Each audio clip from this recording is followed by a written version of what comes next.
You may have realized that being healthy feels different than it did in the past now that you're over 50. If you want to maximize your health potential but don't have time to read through overwhelming pages of Google links, this is the show for you. Welcome to Healthy Tips After 50. We love doing the research, finding solutions, talking to health experts, and learning what works and what doesn't. Now, your host. She spent the last 25 years dedicated to feeling her best and is here to share her best findings with you, Susan Rosen.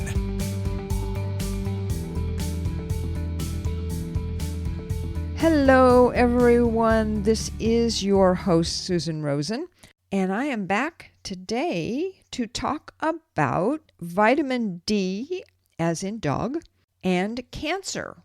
So a few years ago, there was a study that was published in the New England Journal of Medicine that was called the Vitamin D and Omega-3 Trial. And it was actually better known as VITAL, V-I-T-A-L, all caps, trial. It was a large randomized trial with almost 26,000 participants, which started in 2011. And I have talked about it previously in a podcast that I did not too long after I first began doing this podcast. The original study, as I said, started in November 2011 and finished in March 2014. But the medication to the groups extended until December 31st, 2017. So the original study was just on that 3-year study, 2.5, I guess.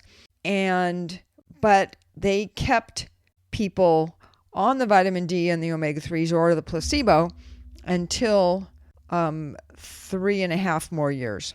So the participants were men aged 50 and older and women aged 55 and older, all of whom were free of cancer and cardiovascular disease at the start of the study.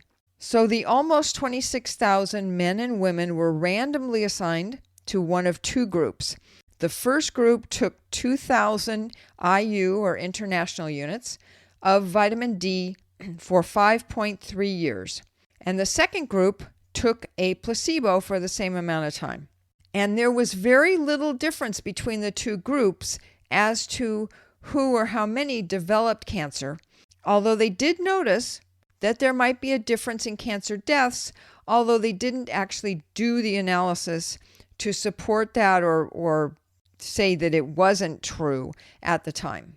But in late 2020, a group of researchers went back and did a secondary analysis of the full VITAL randomized clinical trial data, which included data all the way through to December 31st of 2017.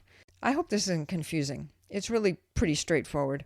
What they found during that second analysis was that although there was very little difference between the two groups in the number who developed cancer, they did find that those who took the vitamin D were almost 20% less likely than the placebo group to have developed advanced or fatal cancer.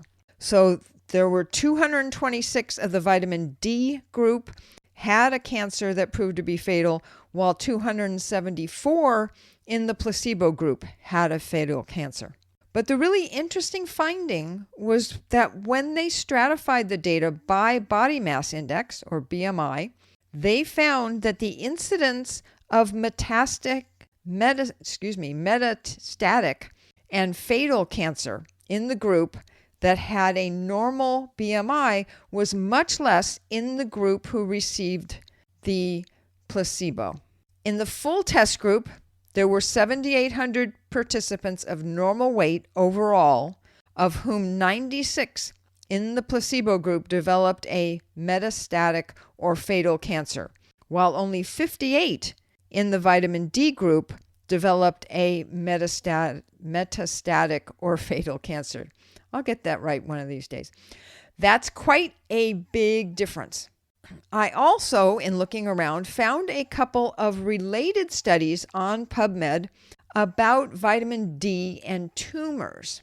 And the first had some research in animals describing how vitamin D looks like it changes the way tumors behave and makes them less likely to spread. In addition, there have been some previous studies in people showing that those with higher vitamin D levels at the time they received their cancer diagnosis have a longer survival rate.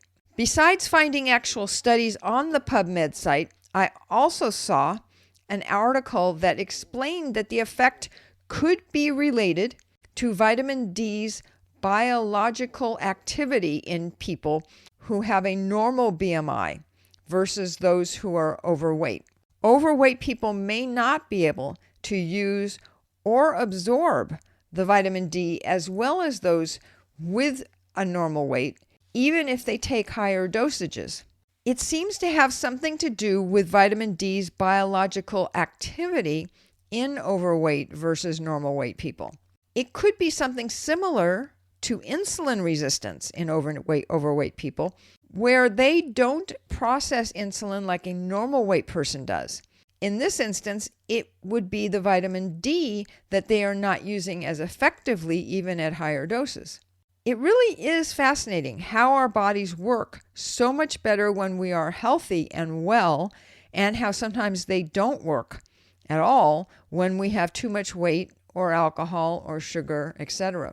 It does try to self-correct, but we don't always pay attention to the signs that our bodies give us. So to sum up today's show, which I know hasn't been very long, but very important, I think, it would seem worth a try to start eating more foods high in vitamin D or take a supplement to get at least the minimum daily requirements of 600 to 800 international units, especially if you have a family history of cancer and or if you don't already take vitamin D or have normal to high levels in your blood. The VITAL study itself was done using 2,000 international units, so that might be a good place to start if you want to start taking a supplement. The other part of it is, of course, that you need to be in the normal range of your BMI. So if you are not, then maybe that's the place to start. And the Mediterranean diet might be a great way for you to lose some weight first. And you could start still taking the vitamin D, but it just would not be as valuable until you've been able to come back into that BMI range. So some foods that are high in vitamin D and are fairly easy to buy and to eat include 3 ounces of pink salmon. That's the D in the pink or red versions. And that has 444 IU in 3 ounces. There are a lot of places that you can get either fresh salmon or you can get the canned salmon, which in a lot of places get the kind without the salt and not the oil, have it be in water. That is actually a very inexpensive way to get vitamin D and a lot of the other things that salmon in particular and fish overall have that help our bodies to be healthier. Back to the foods. So 3 ounces of tuna fish canned in oil and drained have 229 international units. Sardines have 165 international units. Again, canned in oil and drained. And 1 large egg, interestingly, has 44 IU. I didn't realize it even had vitamin D in it. Otherwise, you can find many foods that have vitamin D added.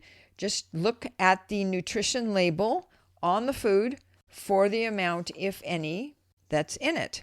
You can also spend time in the sun to get vitamin D, but if you're over 50 or even close and or overweight, your body is probably not going to be as efficient in getting D from the sun, so you're best to stick to food and or supplements.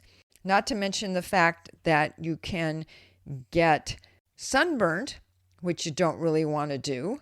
And if you put lotion on to keep you from being sunburnt, that's going to stop the rays from giving you the vitamin D as well.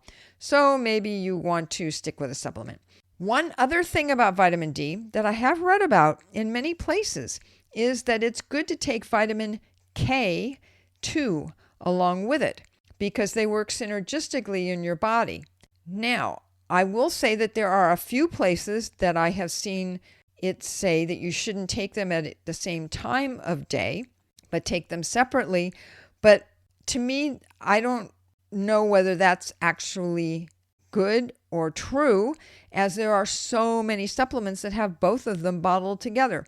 I don't know what to tell you about that. But that's it for me for today. I want to remind you that I am not a doctor. This is not to be construed as any kind of medical advice, and that if you are having any sorts of issues, that you need to go talk to your own doctor. Having yourself checked out is the best thing to do if you are having problems, or go to the emergency room if it's at that level. But otherwise, I am not a doctor and I can't prescribe something to somebody I don't even know in a podcast. So that is it for me today, and I hope everyone has a good week, and I will be talking to you all next week. This has been Healthy Tips After 50 with Susan Rosen. To stay on the cutting edge of the most effective health strategies, subscribe to this podcast and let us know what you thought of the show with a comment or like on iTunes. Visit healthytipsafter50.com for this episode's show notes, more resources, and free offers.